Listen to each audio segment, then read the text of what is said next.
I mean, I don't. You tell me, Jason.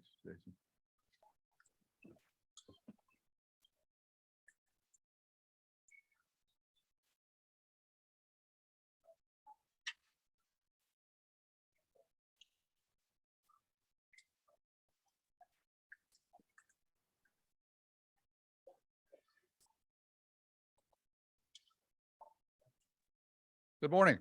My name is Jerry Glenn. I'm a mentor with SCORE here in Lancaster, and we're here at the Candy Factory in their media center to listen to and see and hear Dana Robertson. She is the co-founder of Pennant Creatives. Did I say that right? Yeah. And her husband is the other co-founder, and they've been in this business for about 5 years. Dana, she has her master's in social work, and she uses that in her research in developing a framework, and it's people-centric in terms of the way she approaches her brand strategy. She's going to tell you all about this in her presentation. Now, a couple of plugs for SCORE and Candy Factory. Candy Factory is a co-working space downtown here on South Queen. It is a absolutely gorgeous location. We have a number of great members here, Dana being one of them, Dana and Chris. And Ann Kirby, who is a founder and owner of Candy Factory, has developed some interesting new opportunities for those who may want to co-work. There's a great social club that you'll hear more about, and they'll be celebrating their 12th anniversary on the 6th of August. SCORE is a nonprofit organization. We are a national organization. Here in Lancaster, we have 80 volunteers. We have 10,000 volunteers across the United States. And our mission is to help small businesses, whether they want to start a business or if they're in business and wish to improve their business. We see about 60 new clients a month here. So we are very active and are anxious to help small businesses. We provide one-on-one mentoring. We provide workshops. We provide advisory committees for those companies who would like to have a board but don't have the means to do that. And all of this is free, except for the one workshops that we provide called Simple Steps to Start Your Business. Okay, enough of that. If you're interested in talking to a SCORE mentor, you can go to www.lancasterscore.org. And on the Candy Factory, I got to look at this, it's www.coworkinginlancaster.com. Okay? All right, that's it. Dana, it's all yours. Thank you so much. Welcome. Welcome to everybody that is here in the studios today, and welcome to all of you who are tuning in from online. Thank you so much for coming. I am so excited to be talking about this because it is one of my most favorite things to talk about. So we are going to be doing a couple things today. Obviously, we're going to be talking about why brand strategy matters, but I want to lay the groundwork for you about brand and what we at Pennant see as branding. And then I want to kind of talk through some of the basics about what goes into brand. Okay. Then we're going to get into how to make sure that your brand strategy is incredibly impactful from the creation phase to the debrief phase. It's going to be a lot of fun. And I always preface anything I teach by letting you know that I consider myself to be a learner. Yes, I talk about brand and brand strategy all day long, but learning involves other people. And the creative process involves other people. So you are all along with me in this. And we're going to have a couple opportunities where you're going to be able to work along with me. So those of you at home, grab some scrap paper and a pen and get ready to give some of your thoughts and ideas. And you all in the studios also, I'm counting on you. I gave you cookies for coming in and being here in person. So take the time to make sure that, don't be shy. We're going to work together today. All right, so Dana Robertson, Jerry gave me that incredible introduction, and I want to say thank you to SCORE and thank you to the Candy Factory for giving me this opportunity. And off we go. Well, hold on, let me see. Okay. All right, so we're going to start with the basics. What is branding? And I always talk about branding by telling the story of our agency. Now, you don't know this, and I wish we could put a camera on him, but Chris, the designer, is here in the studios with us today. Chris and I started this creative agency, but when we started, we didn't start out as Pennant Creatives. You see the story of the two logos here on the screen. Okay, so the logo with the CB, that's the logo that we started out with. And I would define that logo and that process to create that logo as what we know as a traditional brand. Okay, nothing wrong with traditional brand, but traditional brand might be what we know of as this visual presence that is easily recognized to your customers as being yours and part of your company. I loved this logo, honestly. So did Chris. It was lovely. And it came with a title. We were C. Brimehurst Media Co., which is Chris's name. And it was great. But we really decided that at the end of the day, it didn't resonate with who we were. And that's what led to us rebranding our company. And so what we have now, we call a values-based brand. And here's why. When we decided that we wanted to rebrand, we asked basically just one question: who are we? And that question led us to list out, it was pretty surprising actually, list out what we wanted to bring to the world, right? Why we were doing this in the first place. And that really led to us saying what we valued and how we wanted to have that manifest in the work that we do with people. So that led us to name our company Pennant Creatives. We are very creative people. It is a baseball reference. And, so very quickly, is anybody here a baseball fan? I am. We've got some baseball fans in the audience. I'm a Mets fan. Chris is a Phillies fan. It's really complicated, but we make it work. But the reason that we named our company Pennant is we think it's a perfect analogy for the creative process. If you think about it, if you're a baseball fan, you watch your team through that very, very long season of games. There's like 5 games a week, ups and downs, highs and lows. Players hit a streak. The team just tanks for like several weeks and you just don't even know why you love them. So it's a very long baseball season. It's from like April to October, right? But October baseball, that's the stuff. That's when we see the World Series. And when you watch those two teams in the World Series, whether you're a fan of those teams or not, when the team wins the World Series and they're together on the field celebrating and they're holding up their pennant, every player on that team knows it's just as much about that crazy journey through the season together as it is about the high-flying pennant itself. That is an analogy for us of the creative process. And that's what we hope to experience with our people. And that really stemmed from our values. So we like to shape our work around values-based branding. So to define values-based branding for you, it is a process. We see it as not just a one and done. It's something you visit and revisit over and over again. This is a process to implement a set of values that are then defining your brand in an all-inclusive way. And it really leads to an authenticity of being able to shine through exactly who you are at every point of your organization. So that includes design and marketing, but it can reach to parts that you might not consider to be a part of brand. So this is maybe how you answer your phone, things that simple, or how people feel when they're sitting down with you or talking to you. So it can be those things. It could be your operations. It could be how you treat your employees or how the community is impacted because you're there in it. And so in the way of using these values to shape your brand and carry your brand out creates a seamless and consistent experience at every single touch point of your organization. So that's what we know as brand. And that's very important because what I'm going to talk to you about today with brand strategy kind of reaches to that core definition of how we understand brand. And I'm going to walk you through it step by step. So this is the fun part, okay? Is everyone ready? Because we're going to talk a little bit about ingredients. Ingredients of a brand.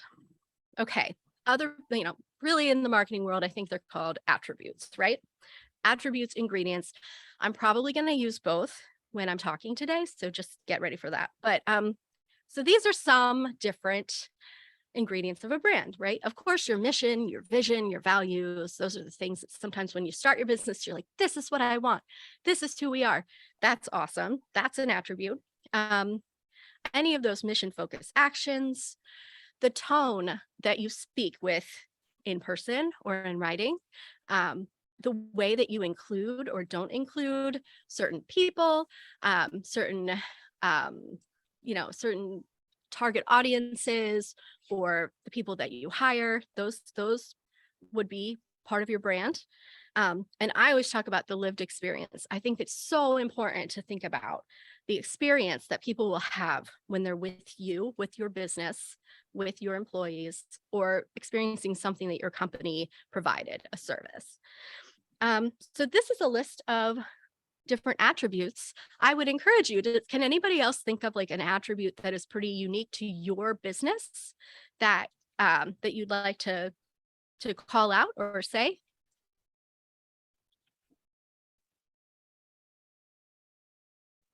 I'm just going to take a look and say hi to everybody here. I see you all. Okay. Anyone? Oh, Zach.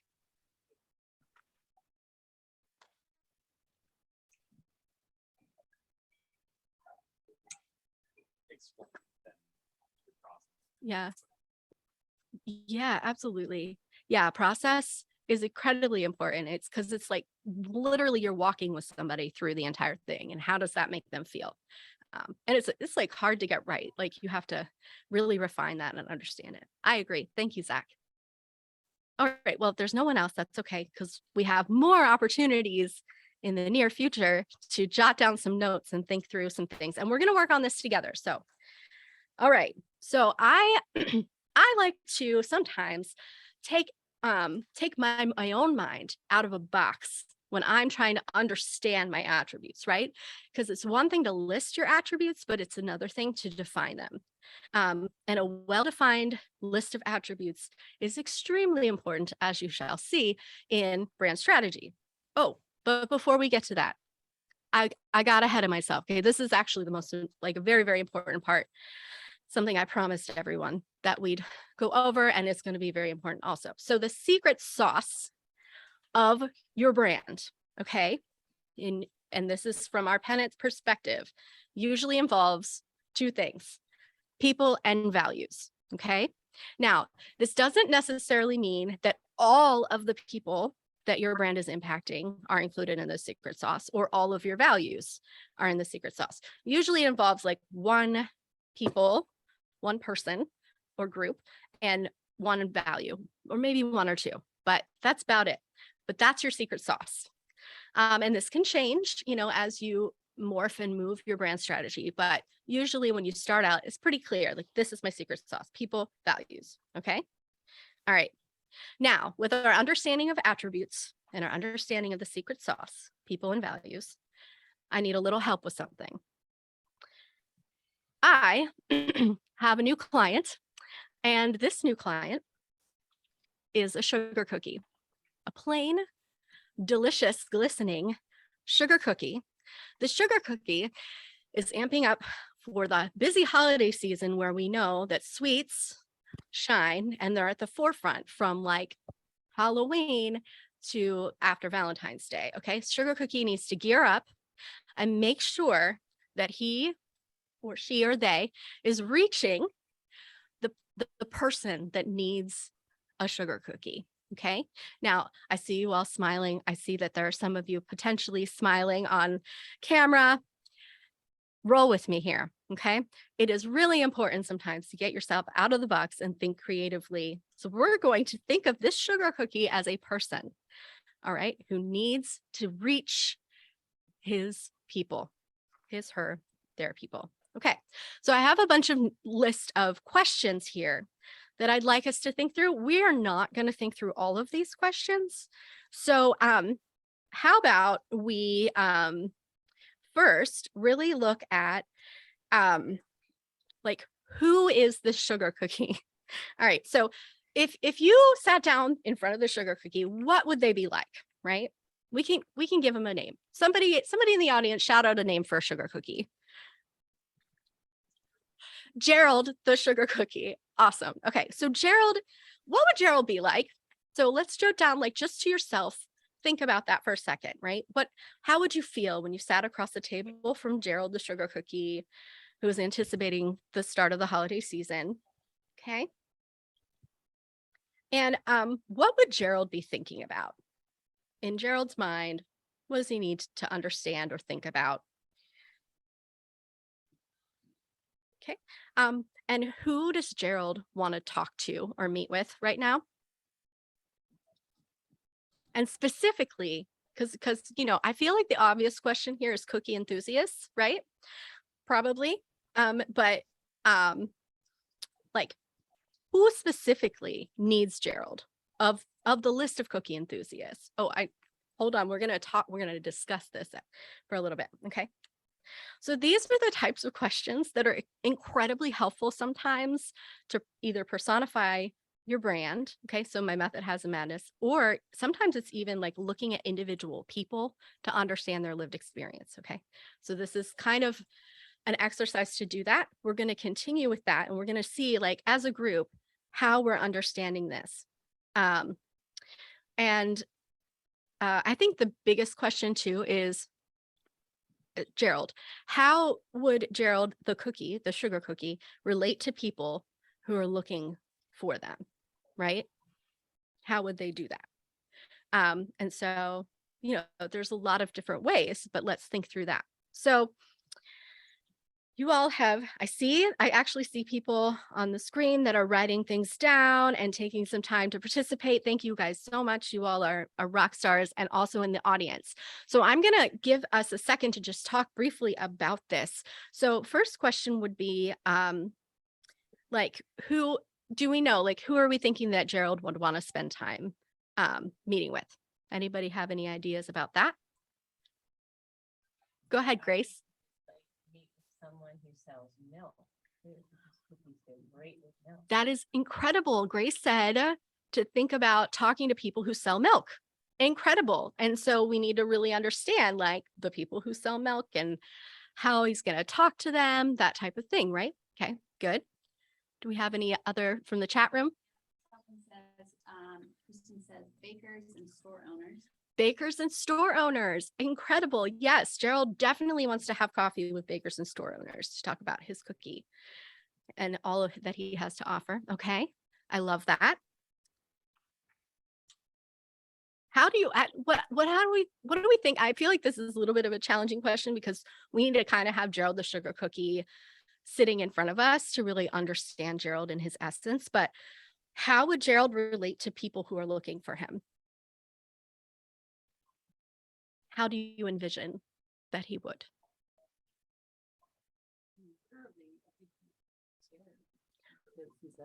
Okay. Thank you, Ashley. Ashley has pulled out the obvious linchpin in my analogy, which is that he might be terrified because people might try to eat him. I mean, this is true. Also happy because he wants to make money. Yeah, he's happy because he wants to make money. And maybe, like, his goal in life is to be eaten. And so anyway, this is digressing quickly. So, but really it's looking and understanding about all of these different aspects of your brand. And then sometimes it's almost like getting really in there and asking the questions about these different attributes, because the better that you can define them, the stronger your brand strategy will be, right? Which we haven't even started talking about, but like, this is really key to that. And I always say too, it is specifically with values-based branding, because it's about authenticity and it's about consistency and like that that element of making sure your brand shines through in that way. It is about lived experience of understanding how you are experienced as a business, as a person, if you're a solopreneur, and then also what it feels like to be the person that needs your services and what they're thinking and how they're feeling. So you can never do the cookie exercise enough times, in my opinion. And it's fun though, right? Like we're having fun. Okay. And then the result, guys, check this out.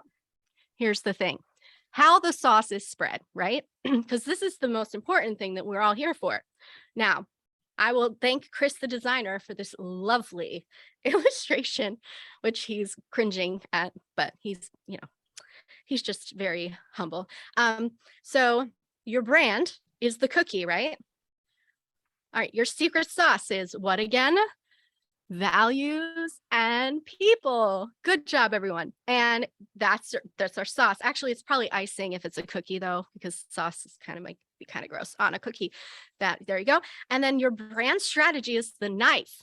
You're spreading that sauce, right? You're spreading the icing on that cookie. Okay. All right, guys. And then to get really like, look, check this out. Check it out. The icing, and it takes on so many different forms, right? So yes, the cookies look different, but the experience of seeing the cookie is different, and the way that it tastes and where it shows up in the world, right? Like we've got like these, you know, wonderful, like positive saying cookies, and we've got these flower cookies that I would have at my daughter's birthday party. So you see what I mean is like really the secret sauce, like this is very literal interpretation, but the values and people, the goal with brand strategy is to make sure that that's showing up at every point of your brand strategy to ensure the consistency. All right. So the question of the hour, why does brand strategy matter? Consistency, cohesion. Basically, it's like this. You can have all of the most wonderful ingredients in the world, but if you don't have a good recipe, you could end up with just about anything, literally. And so it is very, very important to prioritize brand strategy and make sure that you are at every touch point of that strategy, deploying your secret sauce, values, and people. All right. So I'm going to define brand strategy for you. And again, we have a traditional definition and values-based definition. Now, the traditional definition, not wrong. Okay, I just want to say that. It's a long-term plan. We're going to achieve long-term goals that ultimately result in identification and preference of your brand by your consumers. Great definition. Totally great. But what I see in the values-based definition is, again, a process to align your brand attributes into one cohesive strategy that focuses on impact, influence, and investment of those targeted audiences, one or two usually, which results in identification, alignment, and support of your brand by your people. So we're looking at making sure that we're aligning and making things very cohesive to get that gold standard of authenticity and trust right from people experiencing you, no matter how they do. Okay. So with brand strategy, really too, it is nuts and bolts. It is understanding your brand and then saying, okay, this is how we want to show up in the world. And we create like a timeline. We create action steps, right? And we understand kind of what's going to happen in what kind of order, right? So that's that. I think it's very good to nuts and bolts create a plan. And so that is kind of my baseline of understanding for a brand strategy. All right. So the strong brand strategy, then we again clearly define the attributes. We outline how each attribute contributes to the brand and how they relate to one another. Sometimes not every single attribute is going to relate to all the other ones. So don't get too in a fuss about that. But it's just really making sure that we're outlining and understanding how all of those different ingredients play in the grand scheme of your strategy. Include a clear order of action steps involving your attributes and what what they're each going to do, and a realistic timeline for implementation of action steps. I cannot say it enough. Realistic is very, very important. Sustainability is incredibly important, especially as a small business owner. So please do not be afraid to be honest with yourself and make sure you create a plan that is sustainable. So that's okay. It's okay to keep it simple, right? But just make sure that that is the case, because if it's not the case, you might not do it. I just speaking from experience. But so anyway, so realistic, make sure it's sustainable. And then there are metrics, right, that measure completion of steps and the debrief process. So the metrics, just a quick note on metrics is I often say success is measured differently. So I believe that you can have anecdotal metrics that you can look at and understand, like understanding how people are feeling, some of the in the moment feedback you're getting about your process, that kind of thing. That's okay. And then other metrics are a little bit easier, like social media metrics, or understanding analytics on your website, or understanding if maybe the strategy you have is actually leading to the thing you want, which is people to know and understand you and probably, you know, come and use your business or buy from you or that kind of thing. So it's both. I think it's both. So when I say metrics, yeah, just keep that in mind. Okay, great. All right, we're going to have 3 different phases of our brand strategy and in getting it up and going, right? So there's the creation, there's the implementation, and there's the debrief. And I will say creation is the planning phase and the defining phase and the setting all the plans up and the action steps, right? Implementation, you're doing it, you're doing the thing mindfully and like keeping monitoring it. And then debrief is something you should never skip. And that is how to go. We should look at that. Okay. So those are our phases. So what my goal is to help you think through at each of those phases, how you consider your special sauce, which is values and people, how you consider them in each phase. So I'm going to go over that with you. All right. Okay. So prioritize the secret sauce. Here we go. Are we ready? We're ready? Okay. Creation. All right. I think I've said it a lot. Crystal clear definitions of brand attributes. Very, very important. So are they well defined? And then we're looking for looking at kind of how are they showing up in the plan itself, and specifically the values and the people. So probably a good example of this would be if I were trying to use our value at Pennant of craftsmanship, right? Craftsmanship being really good quality work, down to the detail, extremely thorough, right? Is that going to show up in all of the different steps of the ways that I help to explain or draw that out or draw attention to it in the strategy I have to talk to a group of engineers about that, right? So craftsmanship, we're going to need to, and I will say it, I'm going to rely very heavily on Chris, the designer, to help me craft it because he is so into detail, right? So that would be a way that I, in the creation, am making sure that that value is evident. And at the same time, honestly, it's looking at like, how am I investing in the people involved in my brand strategy? So in this example of craftsmanship, I'm involving Chris, the designer, in the strategy because that's his strength. And I'm saying, Chris, you're incredible at this. Help me make sure the craftsmanship is evident in every step of this brand strategy. And Chris will really like that because he likes to feel that his strengths are appreciated. He smiled real big just then for you that didn't see. Anyway, so that's like, if I were planning this, I would make sure I'd look through all my action steps and make sure that that was showing up. But these are some questions that you can ask when you're creating.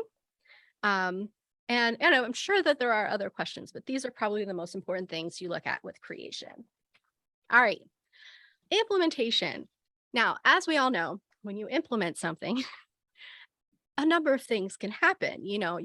There are things are actually happening. And when you are involving people and values, actually, there's like this unknown until you bring it out into the world and you're like, hello world, like this is what is happening, right? And so this is the time to start just kind of taking notes and understanding, like, are we investing in our people in this strategy, right? And we're looking at how that planning go and also, like, is there authentic alignment with the action items by the identified person in your strategy? I can give you an example of this, actually. And it's kind of silly. Like, so we actually had this quiz called What's Your Designer Artsy Type at Pennant?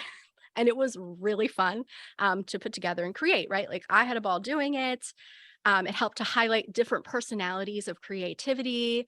And so my thought was, my theory was, well, people will start to understand that we're all creative and that we all have a place to be a creative person, whether we're super classic or we're like way bohemian or, that kind of thing.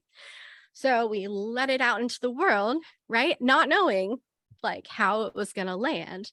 And so that was a question I asked. Is there authentic alignment with this? Is it people don't get it? Like, so it was me taking the time to try to figure out and find people who were taking the quiz to see how they felt about it. Like, how did it land with you?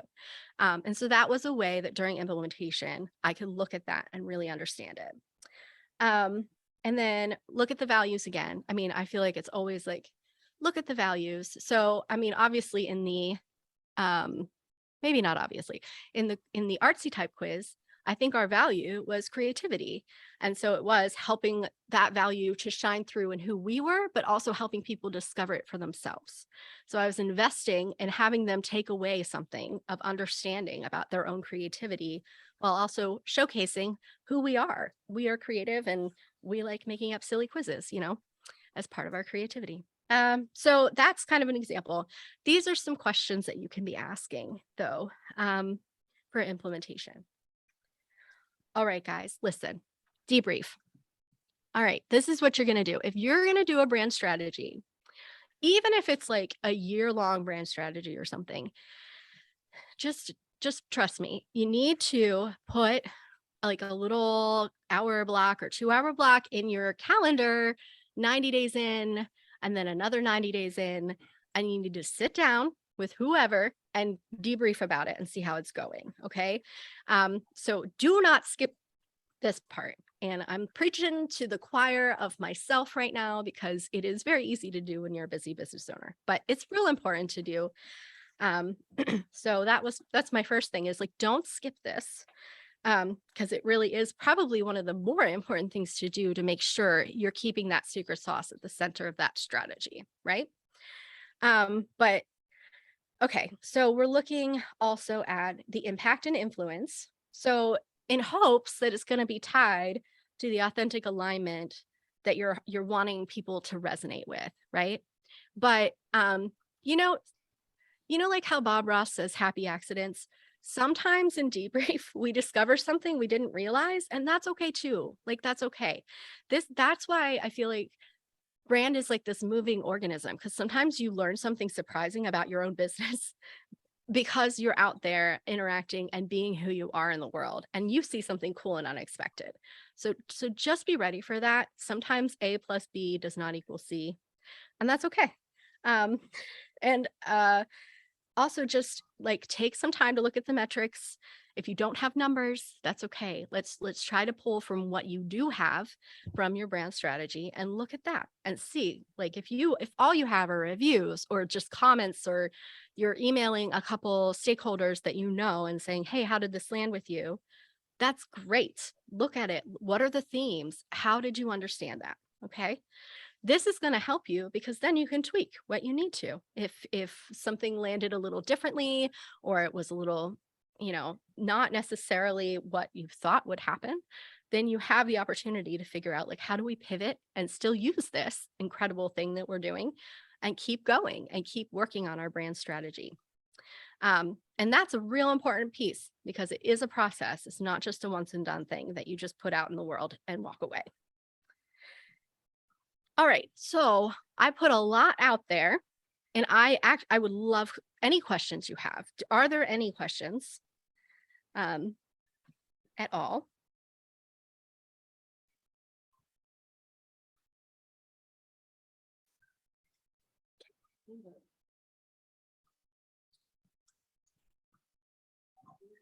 Okay. Would you recommend doing like tracking links for certain like aspects of whatever you're doing for branding to see like just to get more information, or is it kind of like you want a general feel and then you can kind of like decide where you want to go later, or like how would you do that? Yeah. So Ashley asked if we would want to maybe use tracking links initially, or if we want to get a general feel first and then go back later. I would say, just in thinking through being values based, my inclination is always to think organically first and just really make sure I'm seeing the people first. But that doesn't mean that you can't use tracking links, because I think, like, especially with because metrics are very powerful, right? So especially with like social media, or like you're doing something that's out in the virtual spaces, you're not necessarily going to get that human like interaction immediately, but you are going to see the metrics through. So tracking links, yes, use them. Is that what you meant? Yeah. But So many social media yeah, outlets out there, I do use the ones that I know I'll get onto. Like I don't use Twitter. right, I'd rather use Facebook. right. So like I guess I just answered my own question too, because like Yeah. there's too many. Well, and Ashley, you brought out, like Ashley was saying, like she doesn't want to be on all of the social media links. She wants to be on the ones she's on. That's a perfect example of sustainability in my opinion, because you're not like overextending yourself to do something that's not who you are, and you're not doing something you know you won't you won't check up on because you're too busy. Like so doing the thing that you know that you'll do in the space that you've been in is smart. Like it's not about necessarily the creativity in this sense isn't about reinventing the wheel, but it is about seeing the people and making sure you do everything you can to see them and to have your values shine through on top of those things we know that work, right? Like tracking metrics, or being able to like track if somebody clicks on a link or a quiz or something like that. And so that is, that's a great way to augment the strategy and track your metrics. Good.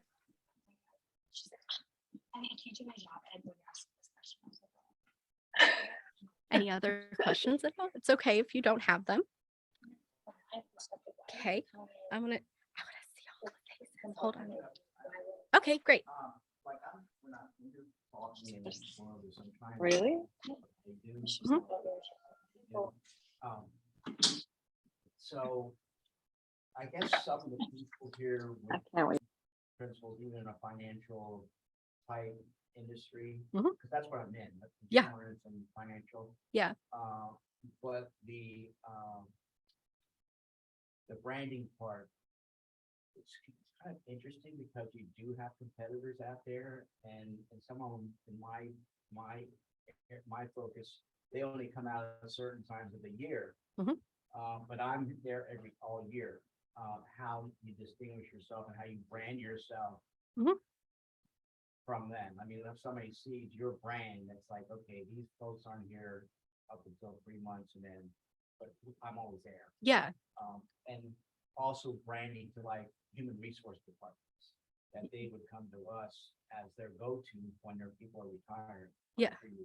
Yeah. So I'm trying to relate to that. And it's pretty specific, I think. It's Yeah. focus. Right. And There.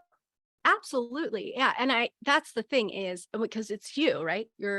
So, and the thing I will say too is, like, depending, like with solopreneurs, you have an opportunity to look at who you are as a person, and then separate what translates to your brand attributes for you, right? Like maybe you're a dog enthusiast. You're not going to sit and talk to your clients about dogs all day long when you're trying to talk about retirement options for them, right? Like, because you're trying to make sure that you want to look like you're the expert that you are there, right? So you might leave the dog enthusiast in the personal brand, right? But you're going to bring forth your years of experience. You're going to bring forth who you are in your integrity to that space. So there's a bunch of different ways that you can think about brand attributes, even just being you as a person. And it's actually it's pretty fun to do for me. I love doing that. But so it's being able to take that and say, like, what parts am I holding forth about who I am that is going to really resonate with people, and especially in the financial industry, because really at the end of the day, finances are about people. It's about people, and specifically people who are looking at the rest of their lives and trying to make sure it's going to work out for them really well. So they need, and so it's understanding who they are and what place they are in life. And so there's tons of different directions you can go with that. Yeah. And I think it is just trying to look at it in a little bit more of a structured way. And again, take the time to define then those attributes that you're bringing forth to your business and define them really well, and define the experience that people are having when they come and they talk to you. Try to understand what they might be thinking. Are they feeling confused about the options? Are they how are they feeling? So taking the time to do that is a really cool way to have a strong brand strategy in that. Yeah. Yeah. And, and you're not alone. Something that seems so structured as finances or like banking or healthcare, sometimes you don't really think about it with values and people first, but I feel like it always matters, because brand is about people. And that's something that we all are interacting with people day in and day out. So thanks for that question. I just have a comment. I really appreciate you stating that you really need to think from your client's perspective, right? So what is that emotion when someone is even considering your service? So we're so busy maybe marketing ourselves and our services, we're not thinking necessarily from the client's perspective. They might be stressed, they might be anxious to talk to you. How do you speak to that anxiety? So I think that with that, thinking people first, thinking about the process, thinking about how they emotionally are feeling, not only just with them understand that they need your service, but as they walk through the process of your service, how are they feeling, and looking at their perspective, I think is really important piece of marketing that a lot of people skim over. So I love the fact that that's at the core of your strategy process. Yeah, it's really important to, I think, us. And that was the thing that when, we started this, we started to really understand that is wanting to impact humans. We always say creativity can change the world. And what that means to us is, branding is a very human aspect, and we all are creative beings. And by doing this with people and understanding who they are at their core, we can help to expand that creativity in all of the work that we do.